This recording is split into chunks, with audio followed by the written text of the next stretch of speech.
అంతర్జాతీయ యోగా దినోత్సవానికి విశాఖపట్నం సిద్దమైంది. రేపు ఉదయం 6:30 నుంచి నిర్వహించనున్న యోగా ప్రదర్శనలో దాదాపు 5 లక్షల మంది పాల్గొంటారని అధికార యంత్రాంగం ప్రకటించింది. ఆర్కే బీచ్ నుంచి భీమిలి వరకు 30.16 కిలోమీటర్ల పొడవున 3.6 లక్షల మందికి ఏర్పాట్లు చేసింది. ఒక్కో కంపార్ట్మెంట్ లో సుమారు 1000 మంది చొప్పున పట్టేలా ఈ మార్గాన్ని 326 భాగాలుగా విభజించింది. అలాగే యోగాసనాలు వేసేవారి కోసం పచ్చటి కార్పెట్లు పరిచారు.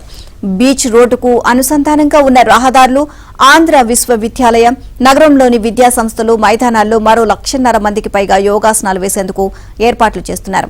విశాఖ నగరంతో పాటు అనకాపల్లి, అల్లూరి, శ్రీకాకుళం, విజయనగరం జిల్లాల నుంచి తరలివచ్చే వారి కోసం బస్సులు సిద్దం చేస్తున్నారు. ఏ జిల్లాకు చెందిన వారు ఏ కంపార్ట్మెంట్లకు రావాలో ఇప్పటికే ఆయా జిల్లాల యంత్రాంగాలకు సమాచారం అందించారు. ప్రతి కంపార్ట్మెంటుకు అధికారులను, వాలంటీర్లను నియమించారు.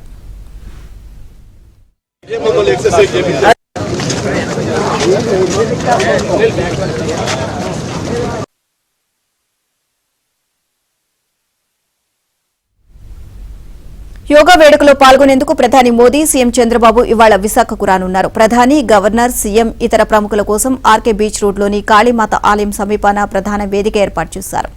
ప్రధాన వేదిక వద్ద నుంచి పార్కు హోటల్ వరకు 18,000 మంది కార్యక్రమంలో పాల్గొంటారు. వేదిక ముందు భాగంలో నేవీ అధికారులు, ఉద్యోగులకు అవకాశం కల్పిస్తారు.